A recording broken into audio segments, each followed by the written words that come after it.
Hello, I'm Jody Wolf. You're watching Expoz. It is June 11, 2017, 11:42 p.m. Birmingham. Topic, the coming strong delusion. We are rapidly entering that. We have entered it, and it's been here for some time, but it's finally creeping in to everyone's life on the planet, not just in the Middle East and not just in the United States. Pastor J.D. Farge, he's the prophecy update gentleman, watchman of the harvest, and he's got it's 6 minutes and I think, 12 seconds. I want you to hear, if you don't mind. It's describing today, right now.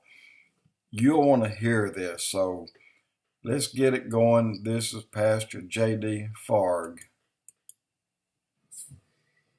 Here's where I'm going with this. The world today, like never before, is so ready, so ripe for the Antichrist. The world is crying for, screaming for someone to come on the scene and solve all of the world's problems, which the Antichrist will appear to do.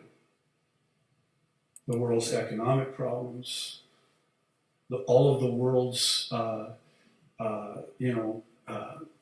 problems with terrorism, someone that can bring peace and security to a world that is anything but.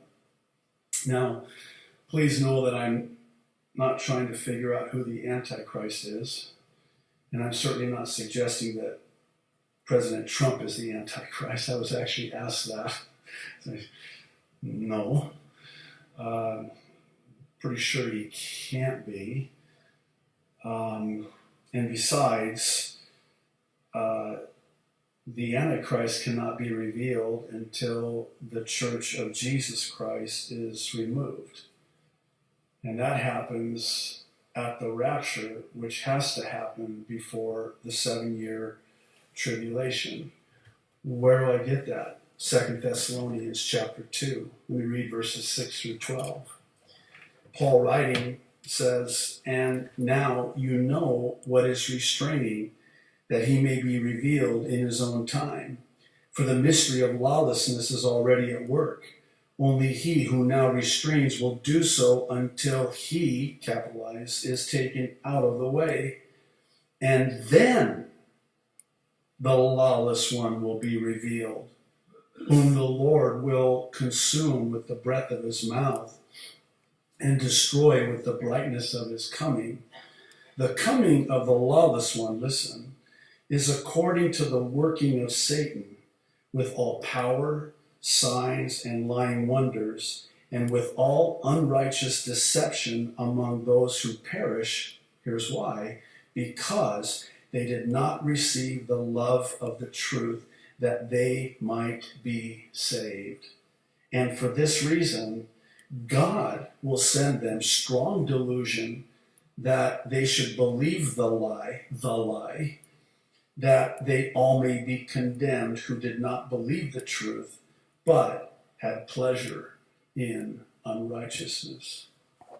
I would submit that not only is the lawlessness already at work according to the working of Satan, but so too are the attacks increasing from Satan. Revelation tells us that Satan knows he has but a short time, which to me explains why it is that the working of Satan and the attacks from Satan are revving up. And I use that word revving up for a reason. In Revelation chapter 20, Jesus says, "Behold, I come quickly." And that's an interesting word in the original language of the Greek New Testament for quickly. It's the Greek word tachos, where we get our English word for a tachometer, which is a set time, but it measures revolutions per minute. In other words, the time is set 1 minute, and it measures revolutions per minute. In other words, what Jesus was saying was behold, I come at a time when things are revving up. Things are increasing in frequency and intensity. This is one of the main reasons I believe that we're in the last moments of human history. In concert with what we see taking place surrounding Jerusalem, and particularly Israel as God's prophetic clock, if you were to ask me, along with that, why it is that I really believe that we are in the last moments of world history, I would answer you this way. Because the attacks from Satan are revving up and things are heating up. I want to be more specific, if you'll just maybe hear me out. The satanic attacks today are causing division within the body of Christ, and it's specifically as it relates to Bible prophecy. You have to understand, Satan hates Bible prophecy. Wouldn't you? If there was an entire volume written about how it ends for you, and it doesn't end well, i.e. the lake of fire, he hates Bible prophecy. He hates the doctrine of the pre-tribulation rapture, especially. And again, to me, it explains why it is that these attacks are getting so bad that I would say I've never seen it as bad as it is today. And like I mentioned previously, I've been walking with the Lord for over 35 years. I have never seen ministries attacking ministries like they are today. I have never seen Christians attacking Christians, slandering and sowing discord and division within the body of Christ. You know, what he's talking about there is recently, I don't know if you heard, but there are many, many churches in our country that's being divided, and that dividing started and supported by Obama during his tenure. And it's black churches that's doing this more than white churches. They're not welcoming white people in their churches anymore.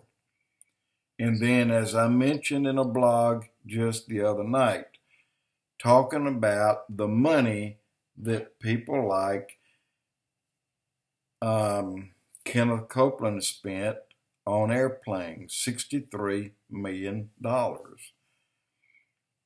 I condemned him for that for a long time, but then when you think back, God said one soul is not worth the entire world.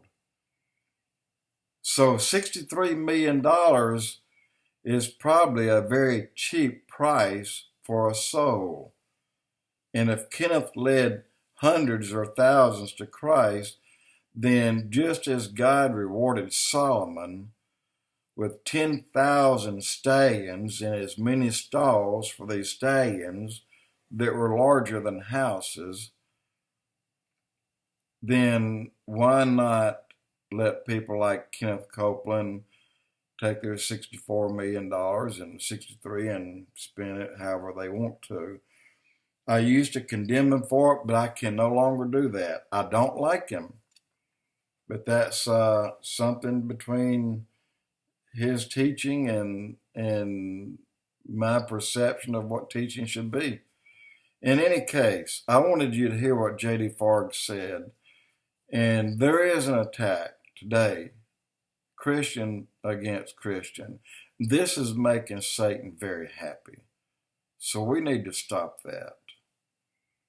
And we need to find out what the Word says about that. It says that you'll see those things in the end of days, prior to the church being removed and prior to the Antichrist coming on to the scene. Jody with Expoz.